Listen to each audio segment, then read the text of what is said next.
Hello, cones and quitters. Welcome back to the ONESREADY podcast. On today's episode, we are going to cover things that, people just screaming into the abyss of the internet. Again, and the overarching theme is going to be, I get that you have social media now and all these other things, but just because you have a voice doesn't make it valuable.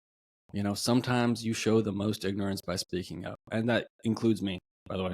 So, welcome back to the podcast. It's just Trent here today. I'm sure you noticed by the fact that I've been speaking for more than 6 seconds and Aaron hasn't interrupted me yet. But Jared is busy chiefing. Aaron is interrupting somebody else right now, and we're going to have a great podcast today. Before we start, we're going to talk about a couple of our partners. Number one is Hoist. Let's talk about Hoist. Let's talk about drinks today. Because I like drinks. I like drinks that taste good. Hoist is IV level hydration. Head on over to drinkhoist.com. Use the code ONESREADY. You all know, love Hoist. You see it in your grocery store. You see it at the BX. You see it everywhere. So don't be too cynical about it. I know it's everywhere and it says IV level hydration. I was also cynical about it when I first saw it, but the flavors are great. It works as advertised. It's one of the few things I can drink while I am working out and it doesn't mess me up. So head over to there. Also, CardoMax. I love CardoMax. CardoMax.com. They've been partnered with the podcast basically since day one.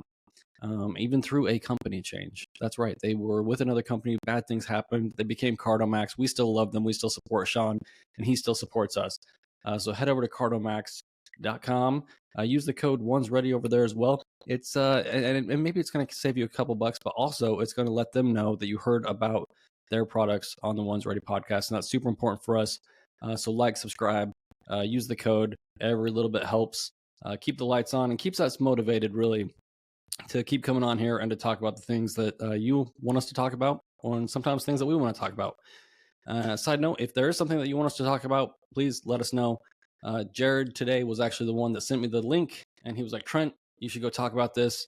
And because, when Chief says go, we go. All right. So let's get into this. Let me share the screen. Of course, it's from the most famous Air Force Facebook page. And you'll see what I'm talking about here in a second. Boop, boop, boop. All right, here we go. Why do I have two of these up here? That's super weird. Why am I not good at this? All right. Admin note from the Air Force Airmen NCO Senior NCO page. A few years back was doing a Q&A for a room full of future leaders and was asked if things were really that bad. What would your answer have been to them? ? Okay, first of all, what I love about the page, at least when they get it right, you know what I mean? Like sometimes that's a swing and a miss, and sometimes they really just crush it. Is they're not saying that the Air Force is bad with this post. It's an admin note. They're not saying that things are good. They just want to know what we think. So of course, people are going to hop on there and share that opinion, and because it's social media and rage pays, you can guess what most of the responses are like. I'm not going to post the responses on the page here. I'm not going to share them with you because, just because you get on to Facebook and you say something like, I don't know if you're drunk, I don't know if you're kidding, I don't know any of these other things, but I have them up here on my phone. I'll go through a few of them. We're just going to have a good time today. I remember the other day I was on here and I was chastising a master a little bit about trying to be a victim. And I'm not saying that I'm not going to get a little frustrated today. Y'all know me by now. I get a little frustrated. I get if people try to stay in the negativity lane for too long, or if I try to stay in the negativity lane for too long, I get frustrated because that's not my natural state of being. I've worked really hard throughout my life to try to be a positive person, and in most instances, and it starts to bother me a little bit if I think too much about it. But let's keep it a little lighthearted today, and maybe just make fun of some people. You and I are going to make fun of people together. So this is what it's like being cadre with me. Mostly we just sit around and we don't haze anybody. We just make a little bit of fun. And we move on. So there it is. Last thing, there you can see it shared on the screen right there. A few years back was doing a Q&A, room full of future leaders. I don't know what future leaders means, but whatever. And was asked if things were really that bad. So one of these people that I guess was going to be a future leader, maybe a cadet, it could be a future leader, maybe an NCO, maybe a colonel. Who knows? Are things really that bad? How would you have answered them? So now you know what it says. Let me jump on my own phone here, and we'll start reading some of these responses, and let's have a little fun. All right, I have all comments pulled up because I don't do newest and I don't do relevant. Yes, the force. So from the first guy, and I don't want to, like I said, I don't want to out anybody, right? Like, but yes, the force as a whole is in a horrible level of manning and training. The wrong members are being promoted, and the incentive to retain talent is abhorrent. Well, Mr. The force as a whole is horrible. The wrong people are being promoted. Sometimes, and you use the word abhorrent. What bothers me about most of these, honestly, is like, man, if things are that bad, A, why are you still in the Air Force if you're still in the Air Force? Which I'm assuming that this person is. And B, where are the solutions? What are your solutions to these problems? Like, who do you think should be promoted? Do you think that the person that you think should be promoted all the time is actually the right person? I don't know. And I've thought about this a lot. Like the promotion, the way we do promotions, it is definitely not perfect by any means. But I don't think that the anybody's promotion system is perfect, whether that's corporate or in the military. I think the Marine Corps system is a lot better than ours. Because there are photos involved and a bunch of other things, and multiple people look at it and they drop off your top and your lowest annual rating. At least that's how they used to do it when, as if I remember correctly, when I was hanging out with Marines on a more regular basis. But it is what it is. We have the promotion system, and yes, it would be dishonest of me to sit here and be like, yeah, I think the right people get promoted all the time, right? Like when I got promoted to senior, I felt wicked guilty because I thought that there were plenty of people in my tiny career field that were master sergeants that were more deserving than I was. That doesn't mean that I wasn't happy. That doesn't mean that they weren't happy. That was mostly just me, right? Like, because when one of my buddies who was a master sergeant that I think probably should have made senior before me, he made master before I did. We ended up, we joined on the same day. We went through tech school together and all the things.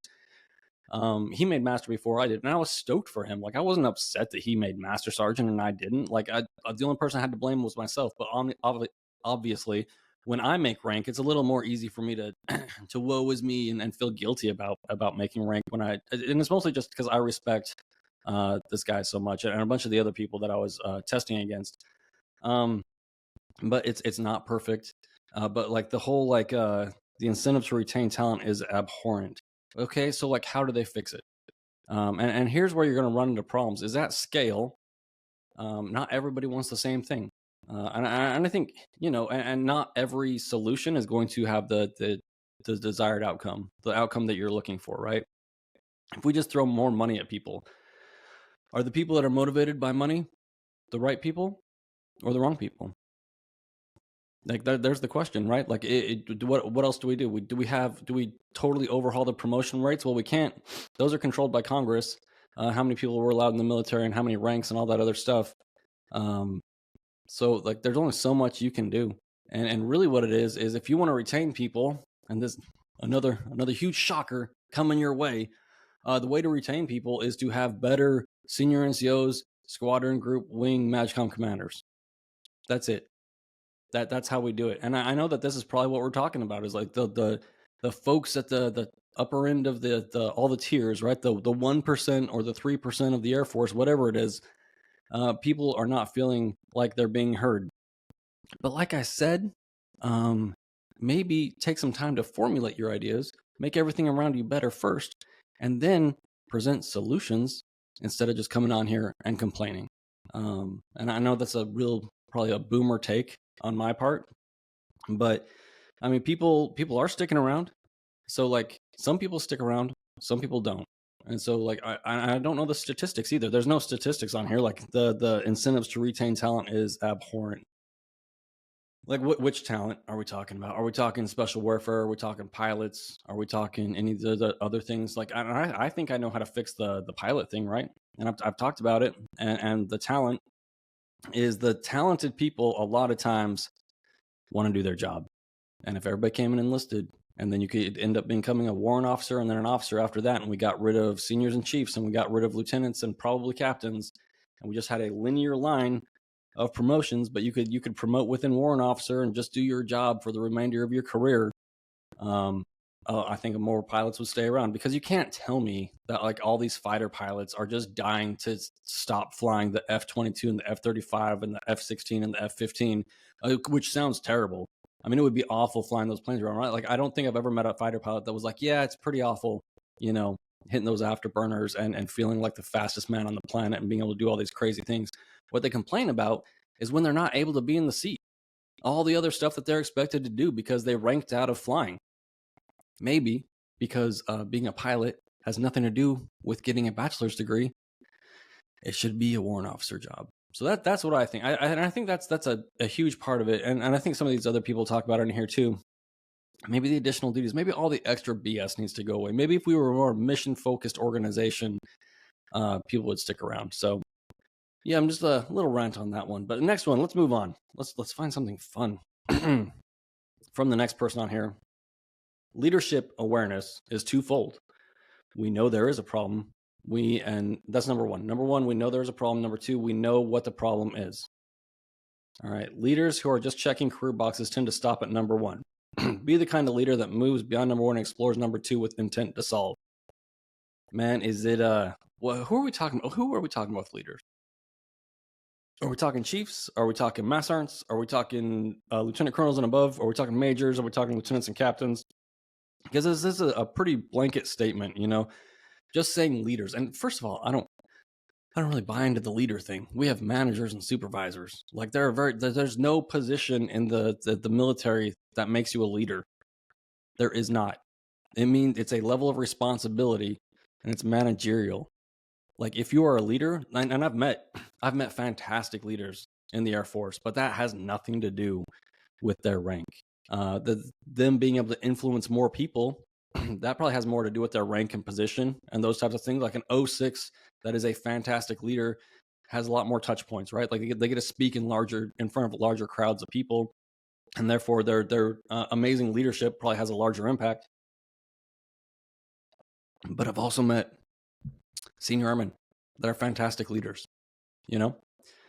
So, I mean, stop confusing position, authority, responsibility, and management with leadership. They're two very different things. And so like this whole leadership awareness, like it's so vague and it's so broad, dude. Like you're telling people to solve these problems, but you're not even telling me what that means. Like, and I know I'm nitpicking at this a little bit. And these are my personal bugaboos, right? Everybody knows how I feel about the word leader. And especially when you start using the word senior leader, those words put together, that's the dumbest crap I've ever heard. Because like, yeah, it has nothing to do with your position. It has nothing to do with your seniority. It has nothing to do with anything else. You're a leader or you're not. You know, you've either worked really hard to cultivate that capability within yourself, or some of these people just seem to be natural born leaders of people. And yeah, so leaders who tend to check the box, blah blah blah. Okay, and I get it. You know, there is a problem, and you can just talk about how we have problems, I guess, or there are problem solvers, and then there are problem identifiers, I suppose is what we're trying to say here. Be a problem solver. Someone did reply to this, actually. Let me see what the reply says. Get the step 3. How do we fix the problem? Now sometimes this can't fully be done at your level. Oh, someone's saying like, hey, you can fix the problem. How do we fix the problem? Sometimes this can't be fully done at your level, but I think we also have to try at every level to fix the problem. Promoting the right people is the first step in that ladder. Yeah, but guess what? No matter what we do for promotions, there's going to be some of the quote unquote wrong people according to somebody, you know? But that's where accountability comes in. Because if we actually had the correct people in these higher level positions of authority and responsibility, and they wanted to, you know, stretch some of their leadership muscles, they would hold the people below them accountable. And then when people aren't doing a good job, we would probably just get rid of them, you know, because I know everybody's like, oh, well, we're short on manning in the Air Force. Well, if we're also having a problem retaining talent, then why are we just sticking, like, why do we keep promoting people that aren't doing their job? So I think that's probably one of the problems as well. So yeah, but I agree. Fixing problems at all levels, it just makes things easier. So there you go. Fix what you can. That was a nice comment. You know, sometimes you find some little pearls of happiness in there. And don't get me wrong, I've complained about promoting the wrong people when I was in, especially as well. So like, I'm never on this podcast am I coming on here and saying like, just a reminder again, Trent did not have like the perfect career. I did not go throughout my career without complaining about things that I probably could have solved on my own. Years worth of complaining about stuff that either I couldn't control or I could solve at a local level on my own. And so mostly what I do when I come on here is I give myself advice to remind myself on how I should be responsible and accountable for my actions.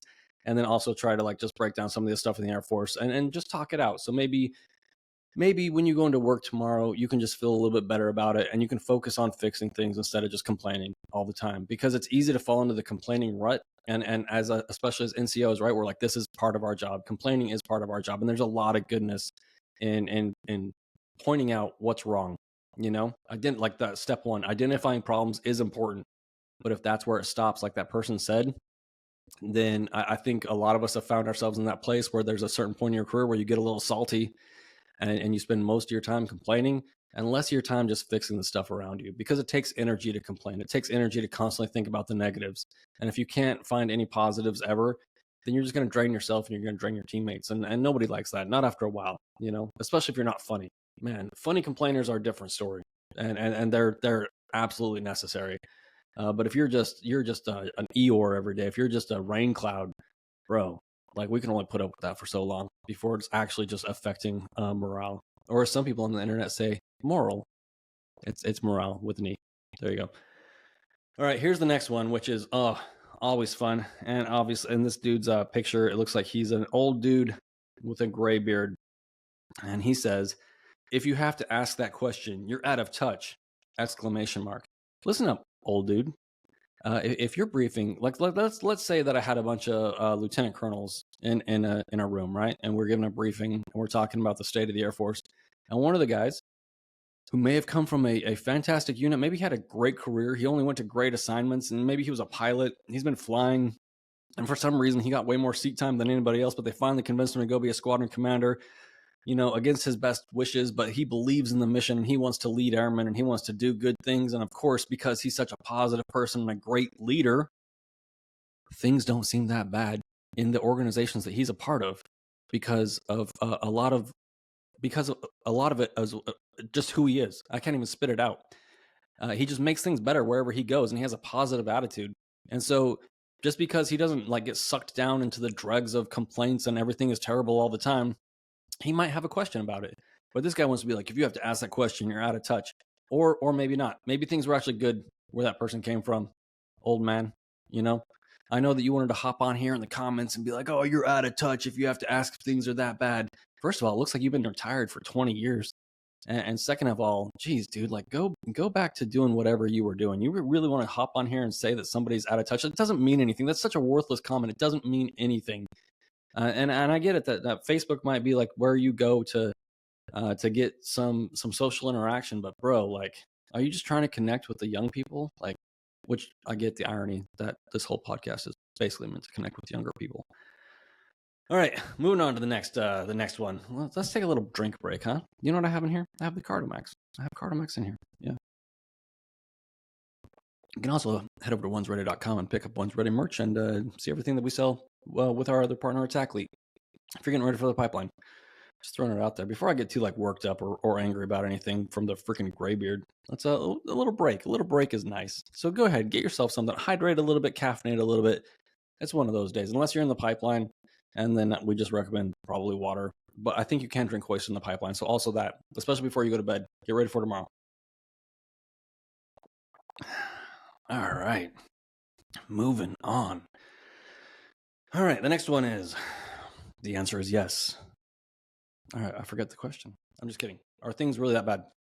The answer is yes. And these leaders and upper leadership need to grasp that and realize they're so out of touch with the coming airmen. Cool, man. They need to realize this. Do you think that they don't have social media pages? A, they might not care. And B, they need to realize they're so out of touch with the coming airmen. Man, are you doing anything to help anything? These leaders and upper leadership, man, could you get any more vague about it? And like I said, I love to come on here and rant about officers as much as anybody else, right? And rant about chiefs as much as anybody else. Like the E4 that's inside of me constantly, right? Like, because I think there's certain personalities that I have, and one of them is definitely like an E3, E4, constantly like trying to fight back against the system and all that other stuff. But I'm also like a positive person. So yeah, it's another answer, another comment on here that just doesn't mean anything. The answer is yes. Okay, why is it bad? What is bad? How about you start identifying what's bad? And and then you're just going to blame leaders and upper leadership. Need to grasp and realize they're so out of touch with the coming airmen.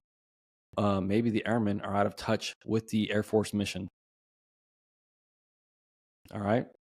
Seems like a lot of this is some of you people expect leaders to come to you. Now, I get it that your elementary school teacher told you were fantastic, and no matter what you did, you probably got decent grades because they just don't want to see you for another year. And maybe when you played sports, you always got trophies, and you're used to everybody coming to you. Maybe you had helicopter parents that like just doted on you, and everything was good, and you never had to struggle for anything in your life. And that's fantastic. That's good. Good on you. Good on your parents for working hard enough to give you that life. But to expect everybody to come to you as an airman, I don't want to burst your bubble.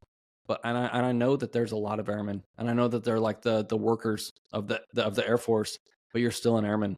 You know, when you first joined, the requirements to get into the Air Force, I know it's not the easiest thing to get into, but it's not that high. Educationally, it's a high school diploma, and so after that, they hired you and they paid you to train, and then they paid you for your upgrade training while you're still doing that, and they continue to pay you. So I don't know if you guys ever think about this, but I always felt like I owed a debt to the Air Force, and whether that's right or wrong, you know what I mean? I tried to do more than what was expected of me during my career, but all the people that were always like, especially when I was younger, like, we don't get paid enough for what we do. And it's like, what are you talking about, man? Like, I got a place to stay.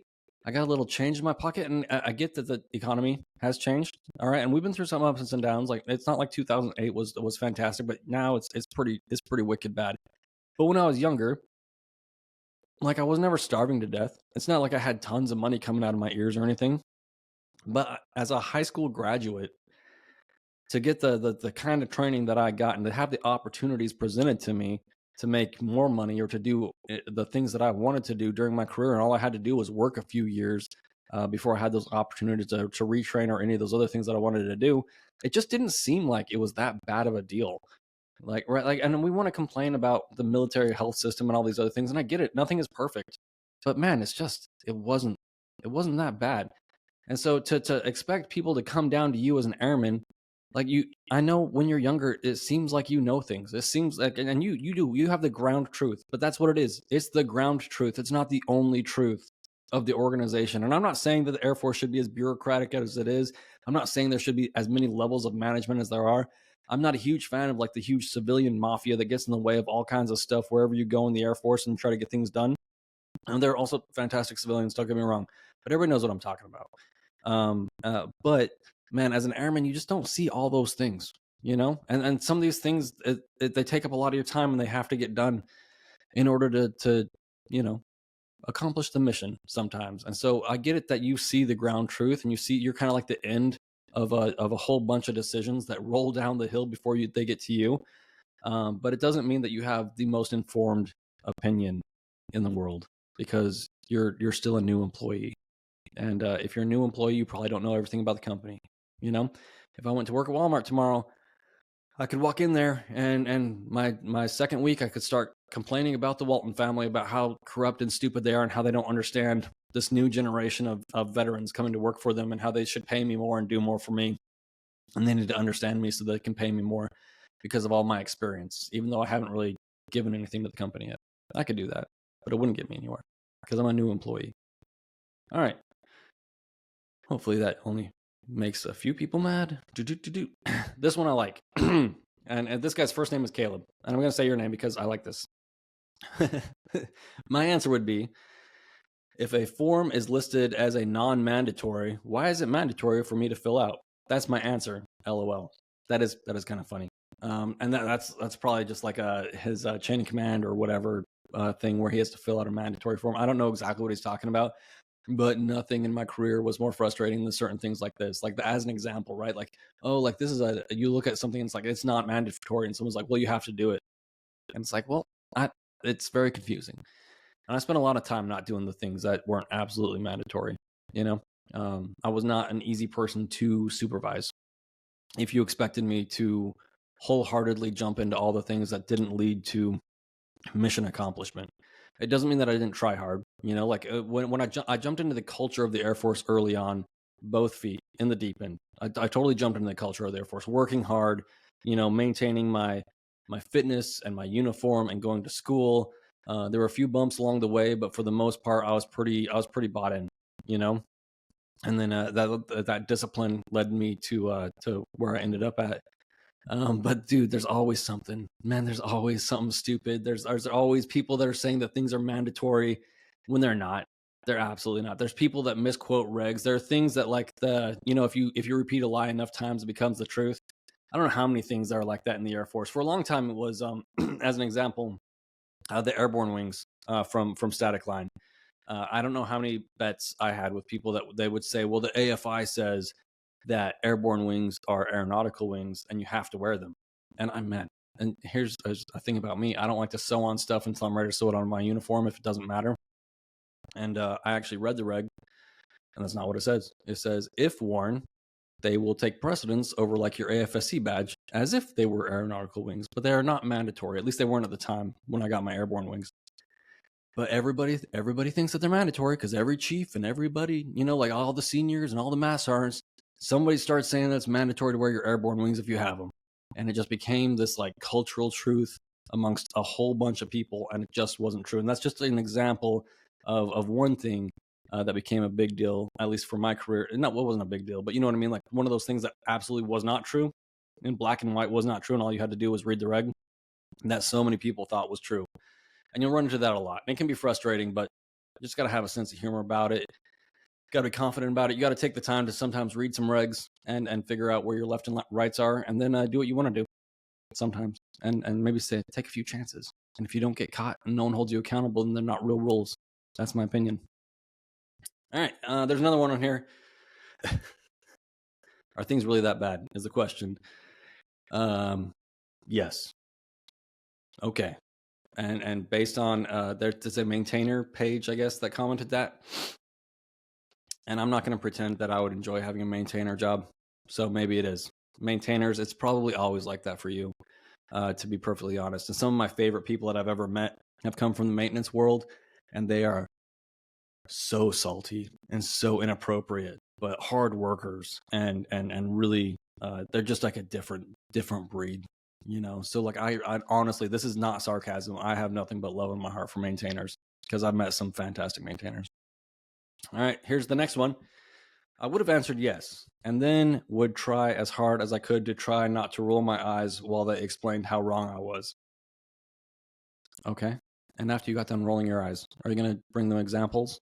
Because you sound so smart saying yes and then not trying to roll your eyes while they explained why I was wrong. Maybe you are wrong. You ever think about that? And you can guess the first name of the person that put this on here. And maybe it's a joke based on this person's first name, but probably not. You can guess. Probably blonde hair, haircut right around here. You know what I mean? Complains to the manager at restaurants. All right, here's the next one. We'll go through a few more of those. These are fun, right? Are we having fun? Maybe. The one person that's still listening to me, maybe.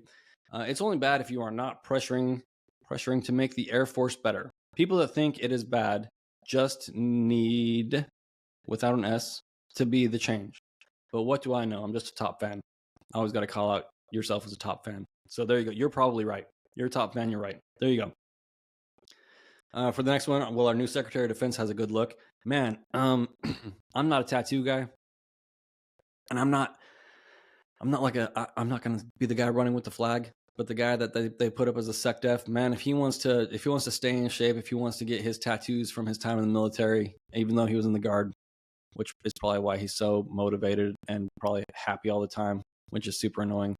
But if he wants to wear his range panties and run with the flag and have all his tattoos and be the SecDef, that's not bad. You know, it's a nice change of pace. You know what I mean? All right. Oh, this one I like. So this one's long. Maybe we'll end. No, we got two more. Okay, two more. So these ones are both long. So stick with me real quick. All right, this one says, unless things have recently changed, and by the sound of it, they haven't, senior leadership has no idea what it actually takes to accomplish the mission and has their focus on all the wrong places. Okay. Too much weight is placed on peripheral anecdotes and not enough on what it means to be an airman and to get the job done. For instance, while the total package, in parentheses, is good for the overall outcome, your off-duty volunteer work should not be a replacement for your assigned duties or ability to look and act the part. Yet the standard has been to treat the extra stuff like extra credit to bolster the look of a dirtbag. Don't get me wrong, the extra stuff is great and helps round out the individual, but it should be used as a tiebreaker of sorts, not as a way to polish a turd. 100% agree. Also, here we go with the officers. Here we go. Most in the officer corps have too much of a Napoleon complex and not enough knowledge of what it takes to get the job done. Just because you got your degree before you came in doesn't make you superior. It seems like the junior officers think that they're God's gift to the world, and the higher up officers have completely lost all connection with reality. They're too worried about metrics that their bosses will see and not worried enough about what it takes to keep the metrics up. Okay, you got me. Like, I like that. I like that post, and it's not true all the time. But at least like you're making some good points. You're pointing out the things that I'm not sure that the whole airman concept or whatever we're calling it these days is still a huge thing for your EPBs. Is that what we're calling them? But if dude, especially when I was younger airman, the you have to volunteer for stuff to get promoted, to get a 5 on your EPR. All that never made sense to me. Like, we were embroiled in 2 different wars. We had Iraq and Afghanistan going on, and like literally people are dying and being shot at, and the mission should be our number one focus. And yet we still had that old pre 9/11 thing rolling around where it's like, well, you have to volunteer and you have to go to school if you want to get like the best rating on your annual report. And it was ridiculous, and I don't miss that part of it at all. The officer thing, maybe a little harsh. I mean, I've seen it. I know what he's talking about. There's also plenty of junior officers that come in super humble and just ready to go, and unfortunately, I think a lot of those folks that are super humble and just want to make the Air Force a better place, I don't know if all of them or enough of them stay in, past like their 6-10 years, whatever their commitment is. All right, one more, and then yeah, we're not going to complain about promotions. One more, and then we'll wrap it up here. All right, I mean, context matters. Too many variables. I like this person already, right? Seen everything from all the angles. I can say the vast majority of fresh young kids or airmen, geez, gotta call them airmen. You can't call them kids anymore, man. Jeez. 18 to 20 have zero initiative, and want you to hold their hand the entire way at every step, in my experience. That's your experience. That's your experience. All right. I'd probably disagree a little bit, but maybe that's the majority of them. Who knows? Obviously, don't set goals too high and expect too much, but you get maybe 2 or 3 out of, say, 20 who will genuinely try to just figure it out without asking for help until they actually need it. And that's also on you. I asked for help when I didn't need it before. I'm fairly certain and just got stared at or got told to kick rocks and figure it out myself. Like, here's the book with the answer in it. Figure it out. Just saying, as a supervisor, that's part of your job. And I'm talking pretty basic stuff here that anyone can do with a little bit of digging around on their own. Yeah, that's your job, is to tell them to go look it up. Anyway, this is even after having verbally set the expectation. Okay, I say all that to point out, what exactly am I supposed to do as a leader? As a supervisor, you mean? As a manager? Is that what you're saying? Okay. I can hold your hand the whole way, but that doesn't help anyone. I can blame the new generation, and that doesn't help anyone either. I can be tougher on them, but then I get pulled aside for being too harsh. So maybe it's not just the 18 and 20-year-olds that are the problem. Maybe it's the people that are closer to my age that have gone all soft. Maybe the ones that never actually really did anything during the last 20 years, and they get upset if you come down on your airman a little bit. Maybe that's the problem. They're holding you accountable for doing your job in like a negative way. Like, they're getting upset at you for getting after the airmen. I mean, it doesn't sound like you're beating them. It doesn't sound like you're smoking them. It doesn't sound like you're keeping them up all night or doing anything crazy. So that maybe that's the problem right there, or a problem. I think that's definitely a problem. Anyway, I got lost for being too harsh. I don't have all the answers, but it seems like I'm stuck in between a rock and a hard place a lot of the time. I think that's where a lot of people feel lost sometimes, right? And it's easy for me. Don't get me wrong. It's easy for me to come on here and be like, you need to be the change. You need to make your work center better.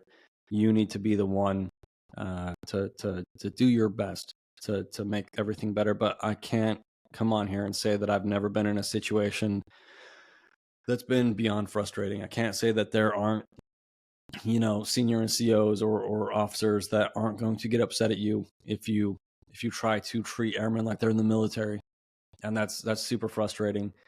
I'm not going to say that things are always great in the Air Force, and I'm not saying that none of these people are right when they say that where they're at or their experience, things are bad.